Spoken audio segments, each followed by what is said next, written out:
I had to get out, but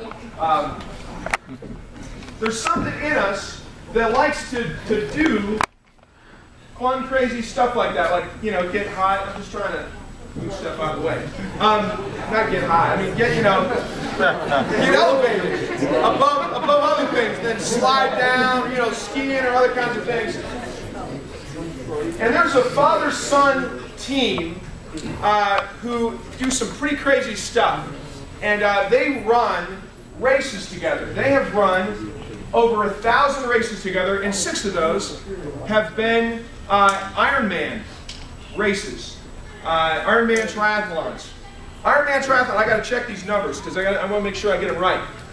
An Ironman triathlon is a crazy race. It's 2.4 miles swimming. That's a long way. It's like I swim for any amount of time, I sink. I just go to the bottom. 112 miles biking. That's a long ways. And then 26.2 miles running. That's a marathon. So you do all that other crazy stuff, you finish with a marathon. And this father-son team has done 6 of those together. Now here's the amazing thing, is that the son is a quadriplegic with cerebral palsy.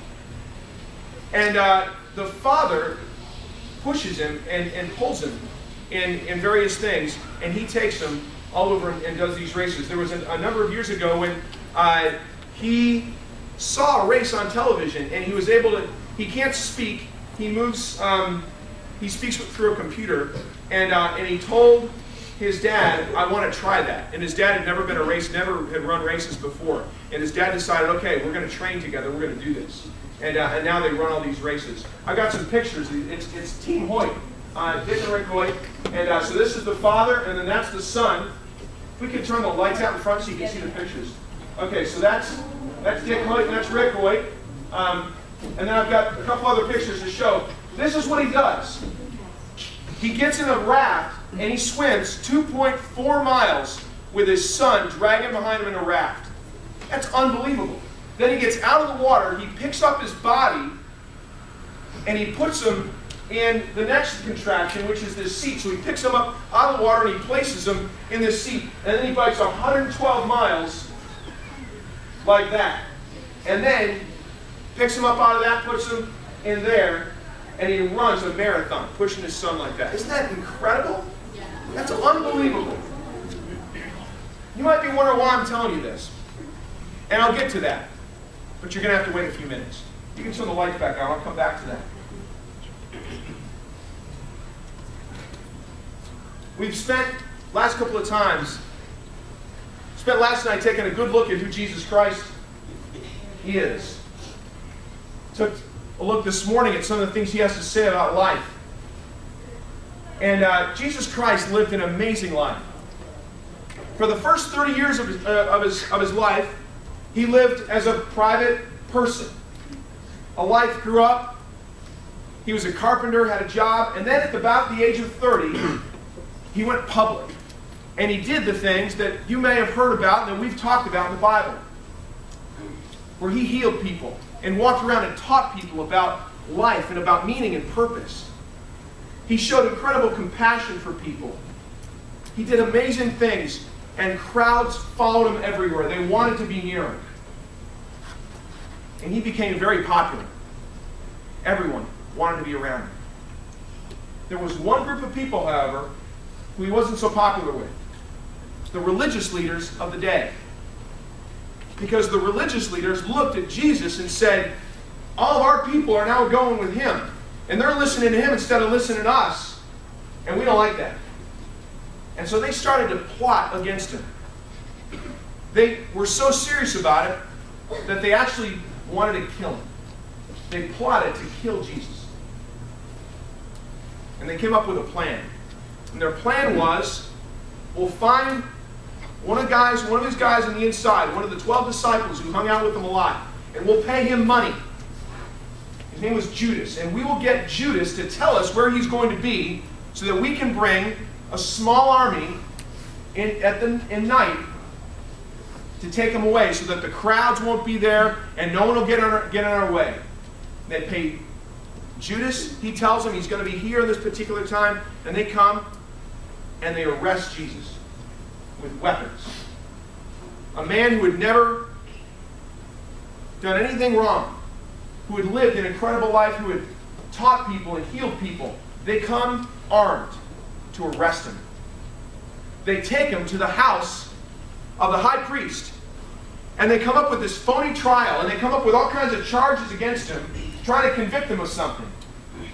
And the amazing thing is during the entire time, he says nothing to defend himself. Wouldn't you think that if you had the power that Jesus had, the power of words and wisdom, that you would speak up and say something in your own defense? Jesus at this trial says nothing in his own defense, and they find some phony charges and they convict him. But the problem is that they wanted him dead. And the religious leaders had no power to kill anybody, because remember, they were under Roman occupation. So what they had to do is they had to take Jesus to the Romans in order to get him killed. And that's where we're going to pick up the story. It says this. It says, very early in the morning, this is in Mark 15. Very early in the morning, the leading priests, the elders, the teachers of religious law, the entire high council met to discuss their next step. They bound Jesus, they tied him up, led him away, and took him to Pilate, who was the Roman governor. They figured, we'll get Pilate to convict him and sentence him to death. So now, Jesus is before this governor named Pilate. And Pilate is asking him questions because he wants to know, what do I do with this guy? He asked Jesus, are you the king of the Jews? Which is one of the charges made against him. And Jesus replied, yes, it is as you say. Then the leading priests kept accusing him of many crimes. And Pilate asked him, aren't you going to answer them? Again, Jesus says nothing in his own defense. And you have to start to ask yourself, why? Why doesn't he say anything? But Jesus said nothing, much to Pilate's surprise. How many people have appeared before Pilate with their life in the balance and have begged for their life and said anything at all to get out of the situation they were in, but Jesus says nothing. Isn't that amazing? Now it was the governor's custom each year during the Passover celebration to release one prisoner, anyone the people requested. Here's what this is all about. At this time of year, because the Romans occupied the Jews, what they would do is they would take a Jewish prisoner that they had. In order to keep the Jews from uprising against the Romans, they would take a Jewish prisoner and essentially give him back and say, here you go, here's one of your own back. Don't rise against us. Don't come up and try to overthrow the Romans. That's what they did. And Pilate gets an idea. He thinks, maybe I can, the crowds love Jesus, maybe I can use this little thing that I do every year, and I can give Jesus back to the crowds and get him out of this situation. One of the prisoners at that time was a man named Barabbas, a revolutionary who had committed murders in an uprising. The crowd went to Pilate and asked him to release a prisoner as usual. Just what we talked about. Watch what happens. Would you like for me to release the king of the Jews? Pilate asked. Would you like me to release Jesus? For you realize that the leading priests had arrested Jesus out of envy. But at this point, the leading priests, they stirred up the crowd to demand the release of Barabbas instead of Jesus. So there's this guy in jail named Barabbas, and he's really guilty of something. He murdered somebody. He was part of an uprising. He was a criminal, a murderer.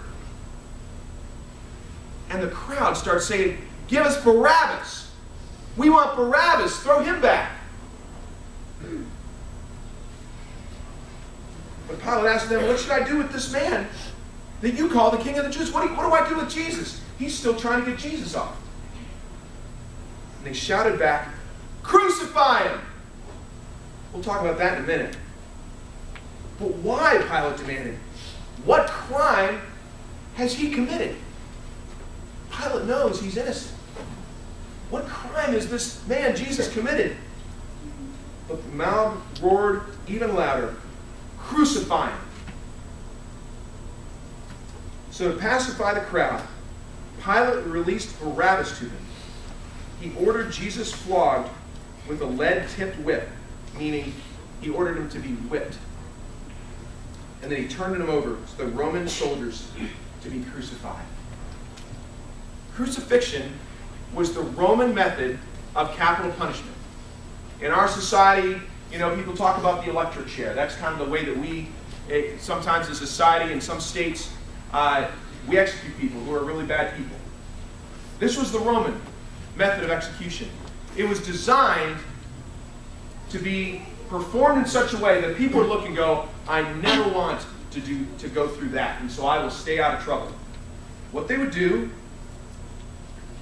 is that there's different methods of execution, but essentially what they would do is they would have the prisoner take a big wooden beam from the place that they were sentenced all the way up the hill to the place where they're going to be crucified. And then they would lay that person down. And they would put the two pieces together. So they would take the crossbeam and then the upright, and they would nail those two together, and then they would lay the person down on that big wooden cross. And they would nail through their hands into the big wooden cross, and then they would take their feet and they would nail them to the feet, and then they would raise the cross up like this and drop it in a hole. And what would happen is that the person who was being crucified would hang there on the cross. And I always thought, when I heard about this as a kid, I always thought you must have bled to death. But that's not actually what would happen, because what would happen is when you're like this, your shoulders would dislocate, meaning you had no power in your hands. And with you hanging so low, you couldn't breathe. And so what you had to do if you were crucified is you would have to push up on the nail through your feet to get a breath. You take a breath and then you slump back down again. And you would do that as long as you could endure doing that, sometimes for days. It was a very painful and long death. It was designed to be painful and excruciating so that people who watched it wouldn't mess with the Romans. That's what happened to Jesus. Now still the question is why? So Jesus was crucified, put up on the cross. It was 9 o'clock in the morning when they crucified him. A sign was fastened to the cross announcing the charge against him. It read, "The King of the Jews." Two criminals were crucified with him, one on his right and one on his left. The leading priests and teachers of religious law mocked Jesus. So Jesus, this good man, the best man who ever lived, who had done so many good things, was hanging on a cross, and the religious leaders were mocking him.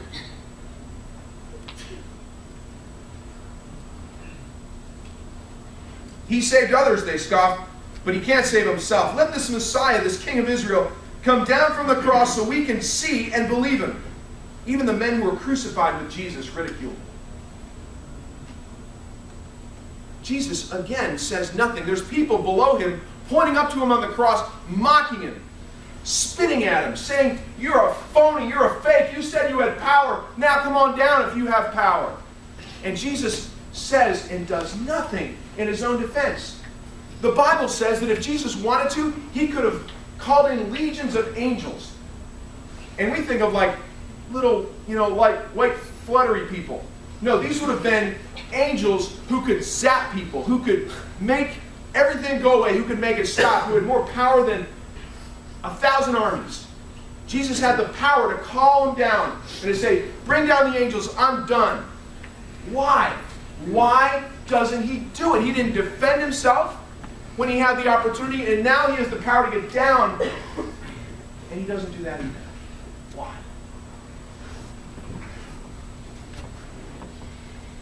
At noon, darkness fell across the whole land until 3 o'clock. Then, at 3 o'clock, Jesus called out with a loud voice, my God, why have you forsaken me?" This is a very important point. There's one thing I didn't tell you about Jesus. Remember how we talked this morning about the problem of sin, and we have the chairs. I'm not going to do it right now, but you can remember the chairs. There's one here, and then we've all turned away from God. We've all sinned and fallen short of the glory of God. There is one person who never did that? Jesus. Jesus never sinned. He lived a perfect life. That's why everybody wanted to be around him, because he lived exactly the way God designed life to be lived. He was perfect, and he never sinned against God. At this point, when he says, my God, why have you forsaken me?" Bible scholars say that at this point, what he is doing is taking everyone's sin upon himself and experiencing for the first time what we know to be this condition, turned away from God. The reason Jesus didn't defend himself is because this is why he came. Think back to Barabbas. Barabbas was guilty of something. Jesus was innocent. Barabbas, who was guilty, went free. And Jesus, who was innocent, was condemned to die. And here we read the account of his death. Folks, we are Barabbas. We are guilty. We have sinned against God, for all have sinned and fall short of the glory of God. And the wages of sin is what, people? Death. The wages of sin is death. Jesus didn't deserve to die. And he didn't deserve to die a criminal's death. But he does. For you and for me. He came to demonstrate his love. And he demonstrates it most fully by paying the penalty that we deserve. He died in Barabbas' place, and he died in your place and in my place. We deserve death. We deserve eternal punishment for the sin, for our state of sin, turning our back on God. And what Jesus did is he says, I will take the rap for you. I will pay that penalty. And he does it because he loves you, because he loves me. I want you to think back to the story I told you at the beginning about Dick and Rick Hoyt. Think of the picture of the son in the boat, unable to do anything. That's us, folks. In our sin, we're helpless. We can't do anything about it. And what does God do? He sends his son, Jesus. And that's what God did. That father swims in the boat with his son dragging behind him because his son can't do anything. That's us. The father then puts the son in the bike, and he bikes the race because the son can't do anything about his condition. And then he takes him out of that and he puts him in the wheelchair and he runs the marathon with the son because the son can't run, but the father can. And when those two go down a finish line and there's people, they're cheering. They're cheering, and the son, he's in and he's raising his hands when they finish the race because the father has done everything necessary for the race to be run. That's us, folks. The Father has done everything necessary for us to know him. That's the best news I've ever heard. I hope it's news that impacts you. I have a song I'd like to play for you that might help you to process and start to move us toward what to do with this information, what to do with this great news. So if we could hit the lights, and then if you could play that slideshow with the song.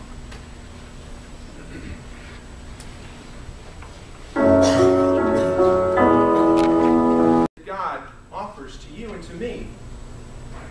It's a gift. It's free. It's given out of love. Any gift given has to be received in order for it to do any good. And the question before all of us when we hear this message, when we understand this truth, is how we receive such a gift.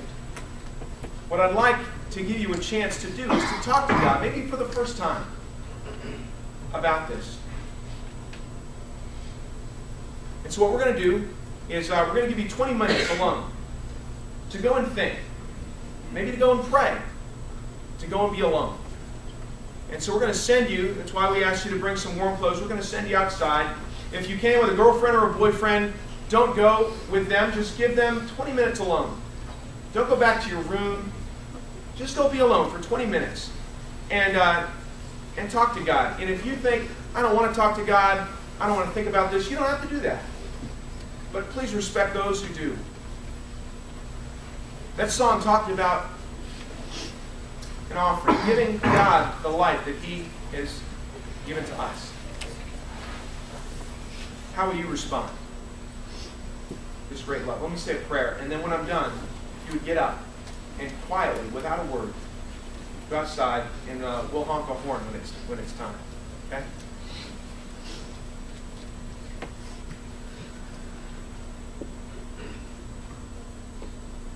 Dear Lord, I don't understand this kind of love.